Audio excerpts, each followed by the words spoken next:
Welcome to Master Your Money, Budgeting, Saving, and Debt-Free Living. I'm your host, Nate Tanner. On this show, we use the Triggator Triangle, budget, save, and pay off debt to help you build a spending plan that fits your life, grow your savings with purpose, and knock out debt with confidence. And today, we're diving into something that's often overlooked in personal finance, your money personality.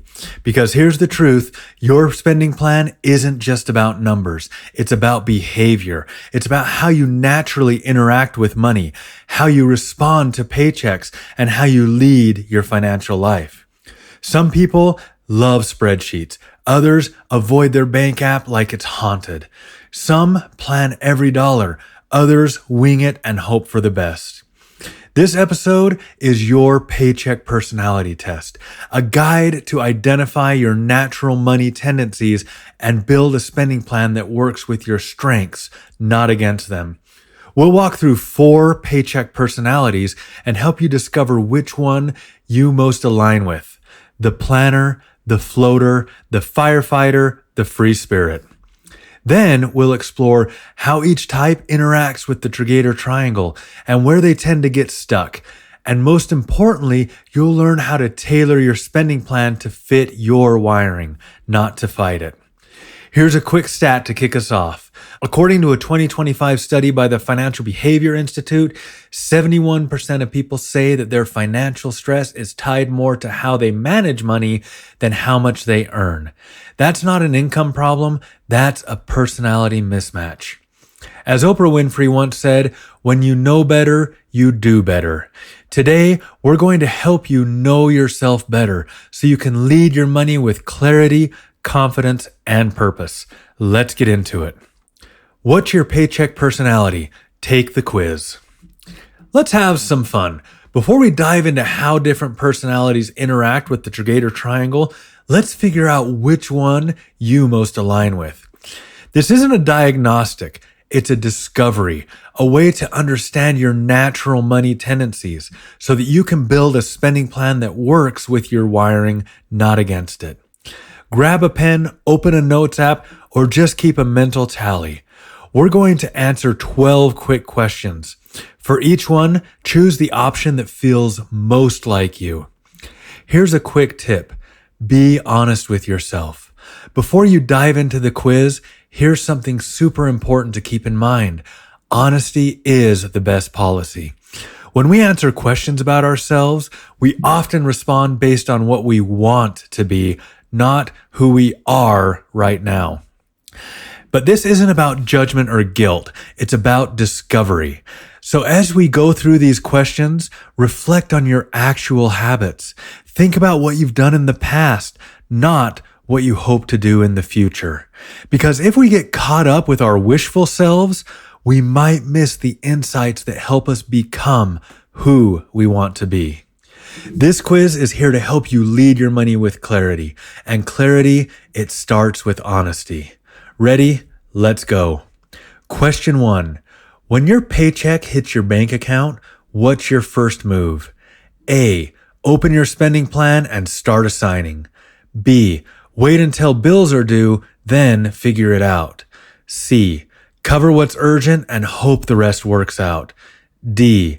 Celebrate. Time to treat yourself. Question 2. How do you feel after budgeting? A.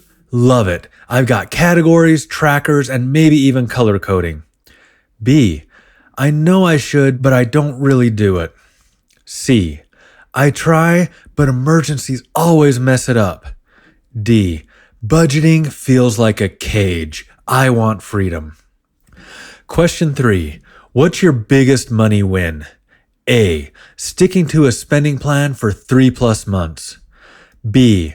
Paying bills on time without overdrafting. C. Handling a surprise expense without panic. D. Buying something fun without guilt. Question 4. What stresses you out most about money? A. Not having a clear plan. B. Forgetting a bill or missing a due date. C. Unexpected costs that derail everything. D. Feeling restricted or judged for how I spend. Question 5. How do you track your spending? A. Weekly check-ins, maybe even a spreadsheet. B. I glance at my banking app when I remember. C. I track when things go wrong. D. I don't track, I just try to stay aware. Question 6. What's your relationship with savings? A. I assign money to peace of mind funds every paycheck. B. I save when I remember or when there's extra. C. I want to save, but I'm always putting out fires. D. I save for fun things, not just emergencies. Question 7. How do I handle debt? A. I have a plan and I'm working it. B. I make minimum payments and hope for the best. C. I pay what I can when I can. D. I avoid thinking about it. It's too stressful. Question 8. What's your favorite part of your spending plan? A. Seeing progress and staying organized. B. When it works without too much effort. C. Having a buffer for chaos. D. The fun fund, obviously. Question 9. What's your biggest money challenge? A. Overplanning and getting stuck in perfection. B. Forgetting to follow through. C. Consistent emergencies and unpredictability. D. Feeling boxed in by rules. Question 10. How do you feel about automation? A. Love it. It keeps me consistent. B. It's helpful, but I forget to set it up. C. I need flexibility more than automation. D. I prefer to decide in the moment. Question 11. What's your money motto? A. Plan the work, work the plan. B. I'll figure it out. C. Handle what's urgent first. D. Life's short, spend with joy. Question 12. What's your ideal spending plan vibe? A. Structured, predictable, and goal-driven. B. Simple, flexible, and low maintenance. C. Resilient, adaptable, and ready for anything. D. Joyful, spontaneous, and values-based. Now, tally your answers. Count how many A's, B's, and C's you chose. If you're mostly A's, you best align as a planner and you're like me. If you're mostly B's, you align with the floater. If you're mostly C's, you align with the firefighter. If you're mostly D's, you align with the free spirit. What your score means. You've just uncovered your paycheck personality, a snapshot of how you naturally interact with money. In the next section, we're going to break down how each of these personality types engages with the Triggator Triangle, where they thrive, where they get stuck, and how to build a spending plan that fits their strengths. Because when you stop fighting your wiring and start leading it, your money doesn't just behave, it builds. How your personality interacts with the Triggator Triangle. Now that you've taken the quiz and discovered which paycheck personality you most align with, let's talk about how each type interacts with the Triggator Triangle and where they tend to thrive or get stuck. This isn't about labeling. It's about leading, because when you understand your natural tendencies, you can build a spending plan that works with your wiring, not against it.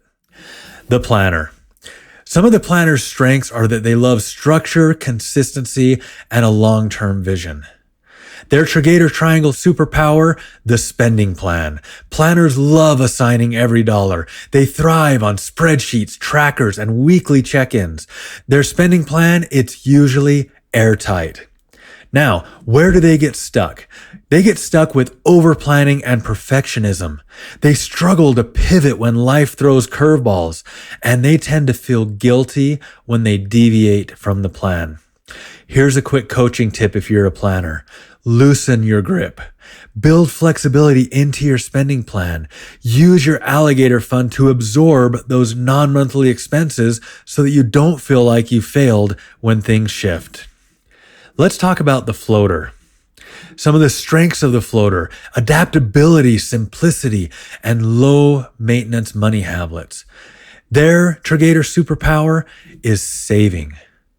Floaters, they tend to go with the flow. They may not track every dollar, but they often have a natural rhythm with saving, especially when it's automated. Some of the places that the floaters get stuck is they forget to assign money intentionally. They tend to miss due dates or maybe underfund some key categories. They may also let subscriptions or impulse spending drift. A coaching tip if you're a floater. Use automation to your advantage. Set up recurring transfers to your peace of mind funds and a bill pay account. You don't need to micromanage, just lead with rhythm. The Firefighter. Let's talk about the Firefighter now. Some of the strengths of the Firefighter, they have resilience, they understand urgency, and they have quick decision making. Their superpower in the Triggator Triangle is actually pay off debt. Firefighters, they're great in crisis. They know how to respond fast and prioritize what's urgent. They often excel at throwing extra money at debt when they are motivated. Now, where does the firefighter get stuck? They are kind of living in reaction mode. They sometimes neglect the savings and the long-term planning because they feel like they're just putting out fires all the time. And they usually feel like they're always behind. Here's some coaching tips if you're a firefighter. Shift from reactive to proactive. Build a buffer fund and an alligator fund to make sure that you're catching those things that either are off the radar or non-monthly expenses. Make sure you fund your emergency fund. That is going to be your saving grace from fires. Also, use your debt payoff energy to create momentum and don't let it get you burned out. The free spirit. Now let's wrap things up in this section with the free spirit. Their strengths, they have creativity. They find great joy in things, and they tend to have good values-based spending. Their Triggator Triangle superpower is actually part of their savings. It's the fun fund. Yes, that is part of the save side of your triangle. The free spirits, they lead with heart. They spend on what matters to them and often bring joy to their financial life. Their spending plan, it reflects their values. Where they often get stuck, the free spirit, they often avoid structure. They don't like how they feel boxed in by the rules because of the structure, and that it can lead to overspending on wants and underfunding the needs. Here's a coaching tip for you free spirits. Use a minimalist spending plan with just a few categories.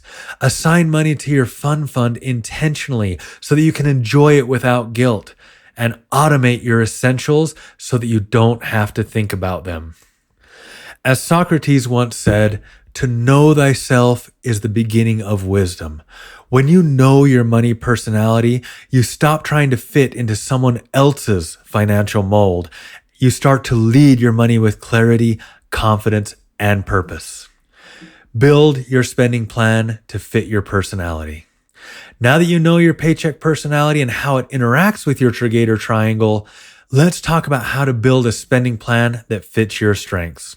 Some of this may be review from the last section, but it bears repeating. Because here's the truth. You don't need to change who you are to lead your money. You just need a plan that works with your wiring, not against it. Can you feel the theme there? Let's walk through how each personality can tailor their spending plan to match their natural tendencies. A planner-friendly plan. What works? Paycheck-based planning with detailed categories. Those weekly check-ins and automations. Goal tracking and milestone celebrations. What to watch out for? Again, over-planning and having too rigid of a spending plan. Also make sure that you recognize that deviation is not failure. Planners tend to feel like that deviation is failure. It is not.